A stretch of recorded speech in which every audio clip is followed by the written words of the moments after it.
मैं भगवान से प्रार्थना करता हूँ कि आप सबका जो परीक्षा है वो बहुत ही अच्छा जाए। और आप जय हिंद प्यारे बच्चों, स्वागत है आपका फिर से एक धमाकेदार वीडियो में। तो आज मैं आप लोगों के लिए इस सामाजिक विज्ञान के बहुत ही महत्वपूर्ण टॉप 50 प्रश्नों के बारे में बताने जा रहा हूं, जो परीक्षा में काफी ज्यादा पूछे जाते हैं, क्योंकि ये प्रश्न जैक के द्वारा जारी किए गए मॉडल प्रश्न पत्र से लिया गया है। तो ये परीक्षा के लिए काफी ज्यादा इंपॉर्टेंट है। ठीक है, पिछले वीडियो में हम लोगों ने साइंस के कुछ टॉप 50 प्रश्नों को देखा था और आज के वीडियो में हम लोग जो है वो सामाजिक विज्ञान के प्रश्नों को देखेंगे। तो चलिए बिना देर किए हम लोग क्वेश्चन को स्टार्ट करते हैं। ठीक है, अगर आप भी चैनल में नए हैं तो चैनल को सब्सक्राइब करें और अपने सभी दोस्तों के साथ इसे शेयर जरूर करें। ठीक है, देखिए क्वेश्चन नंबर फर्स्ट क्या बोला जा रहा है कि भारत का जो पहला गवर्नर जनरल था वो कौन था? तो ऑप्शन नंबर डी इसका सही होगा, वारेन हेस्टिंग। ठीक है, कौन था भारत का पहला गवर्नर जनरल? तो वारेन हेस्टिंग था। ठीक है, अगला क्वेश्चन पूछा जा रहा है कि लॉर्ड क्लाइव ने भारत का मानचित्र बनाने का जिम्मा जो है वो किसे सौंपा था?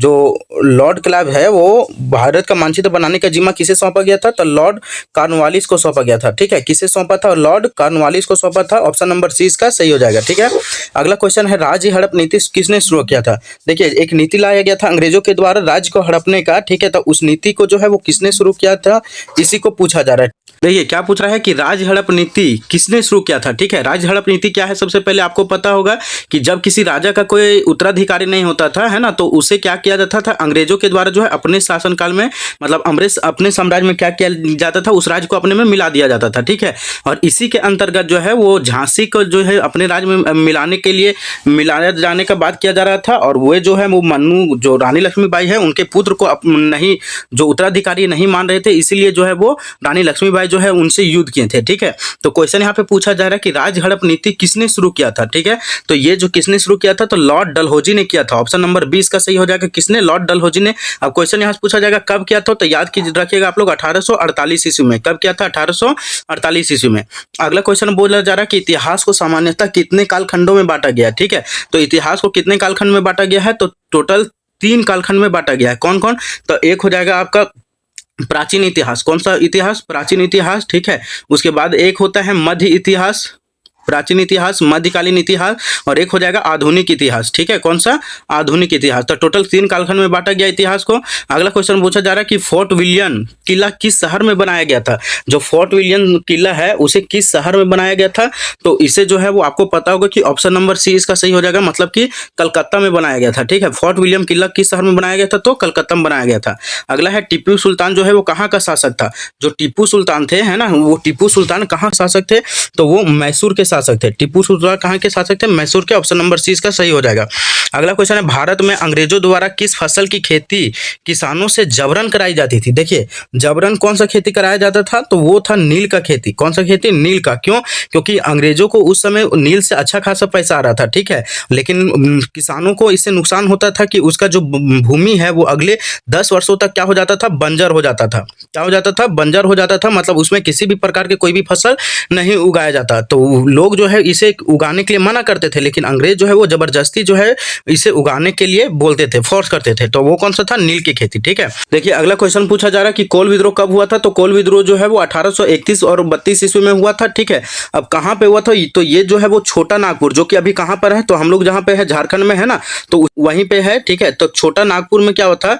छोटा नागपुर में अंग्रेजों के द्वारा जो है वो राज्य हड़प नीति और भी बहुत सारे जमींदार इस सबसे लेकर के बहुत नीतियां जो है वो 31-32 ईस्वी के दौरान क्या हुआ था कि छोटा नागपुर वर्तमान कहाँ पर है? ये क्षेत्र झारखंड का एक बड़ा आदिवासी विद्रोह था। ठीक है, ये कैसा विद्रोह था? तो एक आदिवासी विद्रोह था। इसमें क्या हुआ था कि यह विद्रोह अंग्रेजों द्वारा लागू की गई अन्यायपूर्ण भूमि नीतियों, जमींदारों द्वारा शोषण, बाहरी लोगों द्वारा जमीन हड़पने और लगान की ऊंची दरों के कारण हुआ था। ठीक है, लगान वगैरह अधिक लगा दिया था, जिसके कारण से क्या होता है? एक विद्रोह होता है। कौन किए थे? तो कोलों ने इसका विद्रोह किया था 1831 और 32 ईस्वी में। कहाँ पे? तो छोटा नागपुर में। ठीक है, अगला क्वेश्चन क्या पूछा जा रहा है कि भारत में पहली, ठीक है, क्वेश्चन है भारत में पहली सूती कपड़ा मिल कहाँ पे स्थापित हुई? तो भारत में जो पहली सूती कपड़ा मिल जो है वो कहाँ पे स्थापित हुई थी? तो मुंबई में हुई थी। ठीक है, भारत में पहली बार तो मुंबई में हुआ था। ऑप्शन नंबर 20 का सही हो जाएगा। अगला क्वेश्चन पूछा जा रहा है 1857 की क्रांति का नेतृत्व रांची में किसने किया? ये क्वेश्चन काफी इंपॉर्टेंट है, क्योंकि झारखंड राज्य से हम लोग हैं और ये क्वेश्चन काफी ज्यादा पूछा जाता है। ठीक है, तो 1857 की क्रांति का जो है विद्रोह रांची से किसने किया था? तो रांची से आपको पता होगा कि विश्वनाथ साहेब देव ने किया था, शाहदेव ने। ठीक है, कौन किया था? विश्वनाथ सहदेव ने किया था। रांची में इसका नेतृत्व क्यों किया था? तो विश्वनाथ सहदेव ने किया था। ठीक है, अगला क्वेश्चन पूछा जा रहा है, काफी लोग इसमें जो है बिरसा मुंडा टिक लगाएंगे, लेकिन नहीं, कौन किए थे? तो विश्वनाथ सहदेव ने किए थे। अगला है संथाल, मुंडा और उरांव किस राज्य की प्रमुख जनजातियां हैं? तो संथाल और मुंडा जो है वो किस राज्य की है? तो झारखंड की है ना। हम लोग को पता होगा संथाल, मुंडा और उरांव किस राज्य के जातियां हैं? तो वो झारखंड राज्य के हैं।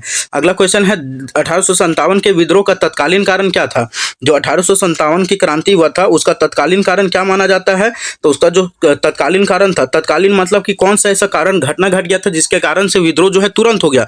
तो वो था चर्बी वाले कारतूस का अफवाह फैल गया था। ठीक है, कि जो कारतूस बनाया जा रहा है उसमें गाय का और सुअर का चर्बी मिलाया जा रहा है, जिसके कारण से लोग जो है विद्रोह करने के लिए तुरंत प्रेरित हो गए और वो आक्रोश में आ गए थे। ठीक है, अगला क्वेश्चन क्या बोला जा रहा है?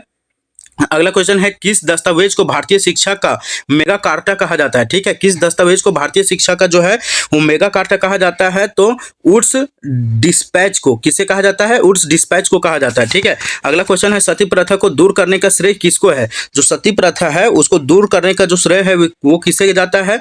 लॉर्ड कैनिंग को, लॉर्ड कर्जन को नहीं, लॉर्ड कॉर्नवालिस को नहीं, लॉर्ड विलियम बेंटिक को जाता है। ठीक है, लॉर्ड विलियम बेंटिक को जाता है, मतलब यही जो थे वो सती प्रथा को दूर करने का काम किए थे। अगला है इनमें से कौन स्त्री पुरुष तुलना पुस्तक के प्रकाशन से संबंधित है? मतलब कि कौन सा स्त्री पुरुष तुलना जो है पुस्तक के प्रकाशन से संबंधित है? तो ये था ताराबाई शिंदे। ठीक है, कौन सा पुस्तक? तो ताराबाई शिंदे। अगला है हिंदू विधवा पुनर्विवाह अधिनियम किस वर्ष लागू हुआ? हिंदू विधवा पुनर्विवाह जो है जब सती प्रथा खत्म हो गया तो उसके बाद एक जो है वो नियम आया था, अधिनियम लागू किया था। कौन सा? तो हिंदू विधवा पुनर्विवाह, जो कि विधवाओं का जो है वो उनका भी विवाह वे अपने मन चाहे लड़कों से कर सकती है या तो उनका भी अब रहने का जीने का अधिकार है। तो ये कब लागू किया गया था? तो ये जो है वो 1856 ईस्वी में लागू किया गया था। कब किया गया था? 1856 ईस्वी में इसे लागू किया गया था। ठीक है, इस अधिनियम को कब लागू किया गया था? 1856 ईस्वी में। अगला क्वेश्चन है आर्य समाज की स्थापना किसने की थी? जो आर्य समाज थे उनकी स्थापना किसने की थी? तो दयानंद सरस्वती ने की थी। ठीक है, ऑप्शन नंबर इसका सी हो जाएगा। अगला क्वेश्चन है बंगाल विभाजन के समय भारत का गवर्नर जनरल कौन था? ये बहुत इंपॉर्टेंट क्वेश्चन है, आप इसे याद करके ही जाएंगे। ठीक है, कि बंगाल विभाजन के समय जो है वो भारत का गवर्नर जनरल कौन था? तो वो लॉर्ड कर्जन था। कौन था? Lord Curzon. ठीक है, अगला क्वेश्चन क्या पूछा जा रहा है कि निम्न में से किसे अगस्त क्रांति के नाम से जाना जाता है? जो अगस्त क्रांति है ये भी एक इंपॉर्टेंट क्वेश्चन है। अगस्त क्रांति जो है वो किसे कहा जाता है?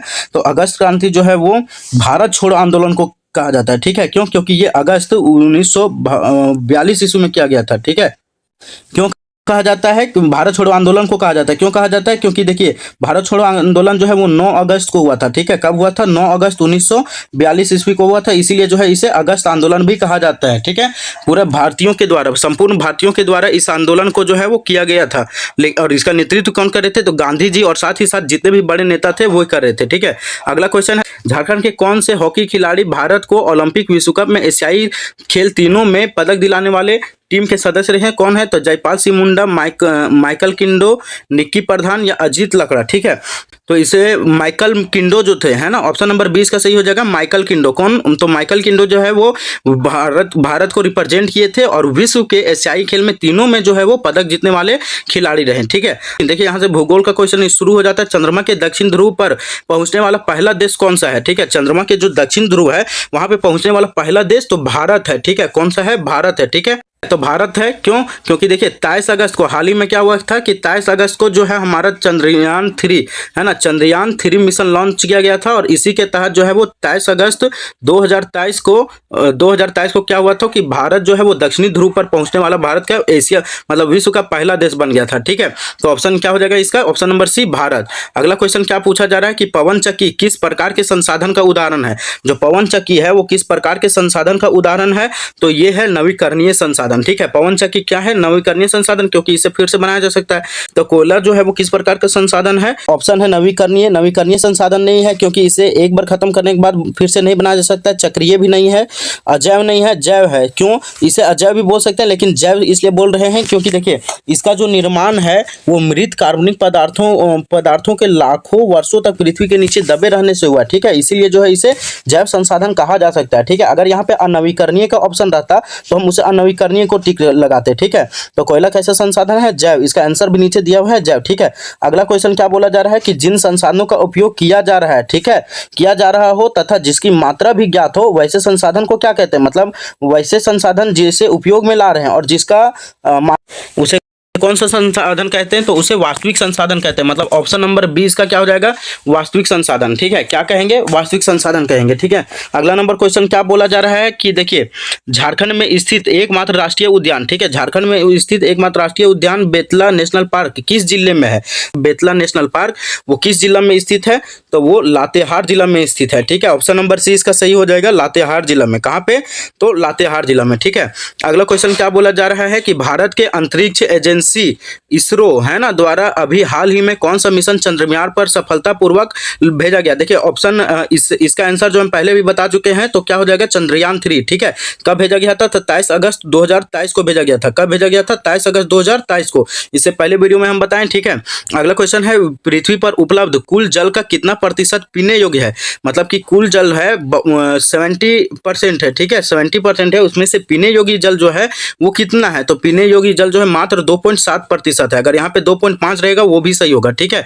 अगला क्वेश्चन क्या बोला जा रहा है? प्रधानमंत्री कौशल विकास योजना किससे संबंधित है? बच्चों की पढ़ाई से नहीं, सैनिकों से नहीं, युवाओं के कौशल विकास से, मतलब स्किल डेवलपमेंट से जो है वो ये संबंधित है, ठीक है। तो ऑप्शन नंबर इसका क्या हो जाएगा? सी सही हो जाएगा। देखिए इनमें से कौन सी फसल को सफेद सोना कहा जाता है? मतलब किस फसल को जो सफेद सोना कहा जाता है? काला सोना किसे कहा गया था? तो काला सोना याद कीजिए आप लोग, किसे कहा जाता है? तो पेट्रोलियम को कहा जाता है। काला हीरा कोयला को, ठीक है, काला हीरा कोयला को कहा जाता है। यहाँ पे सफेद फसल बोला जा रहा है, तो सफेद फसल कौन है? तो कपास है, ठीक है। ऑप्शन नंबर इससे क्या हो जाएगा? सी हो जाएगा, ठीक है। देखिए अभी फिलहाल जो है वो ऑप्शन नंबर सी ही चल रहा है। अगला क्वेश्चन है एपी कल्चर जो है वो किस चीज से संबंधित है? तो ऑप्शन है अंगूर उत्पादन से नहीं, रेशम उत्पादन नहीं होगा, मधुमक्खी पालन या फूलों की खेती। तो ऑप्शन नंबर सी इसका हो जाएगा मधुमक्खी पालन, ठीक है। एपी कल्चर किसे कहा जाता है? तो हो जाएगा मधुमक्खी का पालन, ठीक है। देखिए इनमें से जनसंख्या परिवर्तन का क्या कारण है? तो जनसंख्या परिवर्तन बोल रहा है ना कि अचानक से जनसंख्या बढ़ना या तो फिर कभी घट जाना, तो इसका परिवर्तन का क्या कारण है? जनसंख्या तेजी से वृद्धि हो रहा है, उसका क्या कारण है? जन्म दर, मृत्यु दर, प्रवास या उपयुक्त सभी। तो ऑप्शन नंबर इसका डी होगा, क्योंकि जनसंख्या परिवर्तन का ये तीनों कारण है ना। जन्म दर में वृद्धि हो रहा है, मृत्यु दर भी हो जाता है, कभी कभी प्रवास भी लोगों का हो जाता है, जिसके कारण से जनसंख्या परिवर्तन होता है। अगला क्वेश्चन क्या पूछा जा रहा है कि आणविक ऊर्जा के उत्पादन के लिए निम्न में से किसका उपयोग किया जाता है? जो आणविक ऊर्जा है उसका उत्पादन के लिए किसका उपयोग किया जाता है? तो यूरेनियम का उपयोग किया जाता है। ऑप्शन नंबर ए इसका सही हो जाएगा। ये एक वीवीआई क्वेश्चन आप लोग लगा करके चलिएगा, ठीक है। अगला क्वेश्चन क्या पूछा जा रहा है? उत्तरी पूर्वी भारत में स्थानांतरित कृषि को किस नाम से जाना जाता है? जो उत्तरी पूर्वी भारत है उसे स्थानांतरित कृषि को किस नाम से जाना जाता है? तो झूम खेती के नाम से भी जाना जाता है। स्थानांतरित कृषि, कर्तन दहन की खेती या तो फिर झूम खेती भी कहा जाता है, ठीक है। अगला है 2011 की जनगणना के अनुसार भारत का जनसंख्या घनत्व जो है वो कितना है? ठीक है, जब 2011 में जो जनगणना हुआ था तो उसमें जनसंख्या घनत्व इसका भारत का कितना था? तो 882 था। कितना था? 882 था, ठीक है। अगला नंबर क्वेश्चन क्या बोला जा रहा है कि उद्योग किस प्रकार की आर्थिक क्रिया है? उद्योग जो है वो किस प्रकार की आर्थिक क्रिया है? प्राथमिक है, द्वितीयक है, तृतीयक है या चतुर्थक है? तो उद्योग किस प्रकार का है? तो ये द्वितीयक क्रिया है, ठीक है। जब और इसे सेवा भी बोला जाता है। जब ये तृतीयक कब होता है? जब ये सेवा का रूप ले लेता है, ठीक है। तो उद्योग किस प्रकार का आर्थिक क्रिया है? तो ये द्वितीयक आर्थिक क्रिया है। अगला एक संप्रभुत राष्ट्र कब बना? भारत जो है वो एक संप्रभुत राष्ट्र कब बना? तो जब भारत में संविधान को लागू किया गया था 26 जनवरी 1950 ईस्वी को, तो भारत क्या बना था? एक संप्रभुत राष्ट्र बन गया था, ठीक है। अगला है संविधान द्वारा प्रदत्त मौलिक अधिकारों की संख्या कितनी है? मतलब कि कुल मौलिक अधिकार कितने हैं? तो मौलिक अधिकार आप सबको पता होगा और पता होना चाहिए कि हमारे पास कितना मौलिक अधिकार है। तो वो 6 मौलिक अधिकार है, ठीक है। कितना मौलिक अधिकार? 6 मौलिक अधिकार। अगला क्वेश्चन है आजादी के बाद भारत ने किस तरह की शासन पद्धति को अपनाया? राजनीतिक शासन पद्धति को? बिल्कुल भी नहीं। संसदीय शासन पद्धति को? हाँ, तो ऑप्शन नंबर बी इसका हो जाएगा, संसदीय शासन पद्धति को अपनाया था, ठीक है। और अभी भी चल रहा है। भारतीय संविधान धर्म को लेकर कैसा है? धर्मनिरपेक्ष है। ऑप्शन नंबर ए इसका सही हो जाएगा, क्योंकि यहाँ पे स्पष्ट रूप से भारत में कह दिया गया है कि भारत एक धर्मनिरपेक्ष देश है, ठीक है। मतलब कि यहाँ पे सभी धर्मों को एक समान अधिकार दिया जाता है, किसी भी धर्म को हीन दृष्टि से नहीं देखा जाएगा, ठीक है। अगला है भारत की प्रथम महिला प्रधानमंत्री कौन थी? भारत की जो प्रथम महिला प्रधानमंत्री कौन थी? तो वो इंदिरा गांधी थी। ठीक है, भारत की प्रथम महिला प्रधानमंत्री कौन थी? इंदिरा गांधी। अगर हम राष्ट्रपति का बात करते तो वो कौन हो जाएगी? राष्ट्रपति हो जाएगी श्रीमती प्रतिभा देवी सिंह पाटिल। ठीक है, आप इसे भी याद कीजिएगा। राष्ट्रपति, महिला राष्ट्रपति कौन थी? तो प्रतिभा देवी सिंह पाटिल थी। ठीक है, और प्रथम महिला प्रधानमंत्री श्रीमती इंदिरा गांधी। अगला क्या था? सरकार को जन सुविधाओं के लिए पैसा कहां से आता है? जो सरकार है उनके जन सुविधाओं के लिए पैसा जो है वो कहां से आता है? कर से, खेती से, पुलिस से, या इनमें से कोई नहीं। ठीक है, तो ऑप्शन नंबर इसका क्या हो जाएगा? देखिए क्या बोला जा रहा है कि जन सुविधाओं के लिए, तो ये कहां से आता है? टैक्स से। कहां से आता है? जो हम लोग टैक्स भरते हैं उसी से जन सुविधाओं का पैसा आता है। ठीक है, अगला क्वेश्चन है, इनमें से कौन भारतीय संसद के तीनों अंगों से संबंधित है? तीन अंग से जो है कौन संबंधित है? मुख्यमंत्री, प्रधानमंत्री और प्रधानमंत्री, राष्ट्रपति, राज्यसभा, विधानसभा, लोकसभा, राज्यसभा, राष्ट्रपति, इनमें से कोई नहीं। ठीक है, तो इसका ऑप्शन क्या हो जाएगा? तो इसका आंसर जो है वो हो जाएगा आपका सी नंबर, है ना। लोकसभा, राज्यसभा तथा राष्ट्रपति ये किससे संबंधित है? तो संसद, तीनों अंगों से संबंधित है। ठीक है, किससे संबंधित है? तीनों अंगों से संबंधित है। ठीक है, अगला क्वेश्चन क्या पूछा जा रहा है? लोकसभा में सदस्यों की अधिकतम संख्या कितनी निश्चित की गई है? जो लोकसभा है, लोकसभा में सदस्यों की जो संख्या है वो अधिकतम संख्या बोला जा रहा है ना। तो अधिकतम संख्या कितनी है? तो 552, है ना। यहाँ पे देखिए लोकसभा का बात किया तो 552, अगर राज्यसभा का बात करता तो वो क्या हो जाता है? 250। तो राज्यसभा का बात करेगा तो 250 और लोकसभा का तो 552। ठीक है, अगला क्वेश्चन है, भारतीय संविधान के किस अनुच्छेद के द्वारा अस्पृश्यता का उन्मूलन किया गया है? ठीक है, उन्मूलन, अस्पृश्यता का उन्मूलन किया गया है, मतलब कि छुआछूत का जो है वो किसके अनुसार से, किस अनुच्छेद के द्वारा जो है इसे खंडन किया गया है? ठीक है, तो इसका ऑप्शन अनुच्छेद 17 के तहत जो है वो कोई भी व्यक्ति किसी दूसरे के साथ छुआछूत जैसी भावना को नहीं कर सकता है। ठीक है, तो कौन सा हो जाएगा? अनुच्छेद 17 के तहत। उसके बाद क्वेश्चन पूछा जा रहा है कि कौन सी योजना गरीब महिलाओं के निःशुल्क एलपीजी गैस कनेक्शन उपलब्ध कराने से संबंधित है? कौन सी योजना? तो प्रधानमंत्री सुरक्षा बीमा योजना, प्रधानमंत्री जीवन ज्योति योजना, प्रधानमंत्री उज्ज्वल योजना, या सुकन्या समृद्धि योजना। ठीक है, तो इसका ऑप्शन नंबर डी सही हो जाएगा, प्रधानमंत्री उज्ज्वला योजना। ठीक है, कौन सा? प्रधानमंत्री उज्ज्वला योजना। और इसी के तहत सभी महिलाओं को क्या किया गया था? तो गैस चूल्हा का वितरण किया गया था। ठीक है, अगला है, देश में उच्च न्यायालयों की कुल संख्या कितनी है? जो भारत देश है हमारा उसमें उच्च न्यायालयों की संख्या टोटल कितनी है? तो उच्च न्यायालय टोटल 24 है। ठीक है, उच्च न्यायालय कितना है? टोटल 24 है। ठीक है, अगला क्वेश्चन क्या बोला जा रहा है कि FIR का फुल फॉर्म क्या होगा? FIR, जब कोई FIR दर्ज करवाता है, मतलब कोई केस दर्ज करवाता है, तो उसमें बोला जा रहा है कि FIR का जो है वो क्या होता है फुल फॉर्म? तो फर्स्ट इन्वेस्टिगेशन रिपोर्ट होता है। ठीक है, इसका क्या होता है? फर्स्ट इन्वेस्टिगेशन रिपोर्ट, मतलब ऑप्शन नंबर ए इसका सही हो जाएगा। ठीक है, अगला क्वेश्चन क्या बोला जा रहा है? अगला क्वेश्चन है हमारा कि वैसे समुदाय जो गरीब अशिक्षा के कारण विकास से पीछे छूट जाते हैं, ऐसे समुदाय के लिए कौन सा शब्द प्रयुक्त किया जाता है? ठीक है, तो ऐसे समुदाय को क्या बोला जाता है? समाजीकरण, हास्यकरण, अस्पृश्यता, या तो फिर इनमें से कोई नहीं। ठीक है, तो इसका जो सही उत्तर हो जाएगा वो क्या हो जाएगा?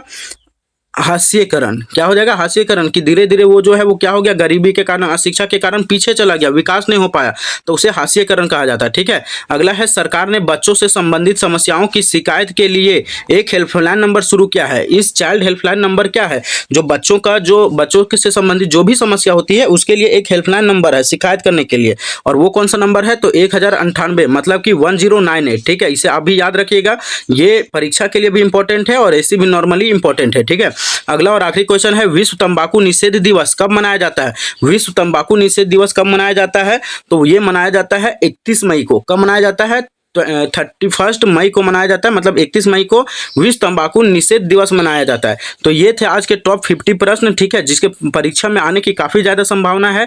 तो आप उम्मीद करता हूं कि आप इस वीडियो को पूरा लास्ट तक देखे होंगे और आपको कई प्रश्न ऐसे होंगे जो बहुत ज्यादा इंपॉर्टेंट है। तो आप सभी प्रश्नों को याद करके ही परीक्षा में जाएंगे और इसे आप अपने सभी दोस्तों तक शेयर करें ताकि उनकी भी परीक्षा की तैयारी अच्छे से हो सके। मैं भगवान से प्रार्थना करता हूँ कि आप सबका जो परीक्षा है वो बहुत ही अच्छा जाए और आप सब विद्यार्थी जो है वो तो पूरा का पूरा मतलब कि सामाजिक विज्ञान 50 में 50 नंबर लेकर आए। ठीक है, तो मिलते हैं अगले वीडियो में। तब तक के लिए वीडियो को लाइक करें, शेयर करें, कमेंट करें और अपने सभी दोस्तों के साथ इसे शेयर करें और चैनल को सब्सक्राइब करें। जय हिंद, धन्यवाद, वंदे मातरम।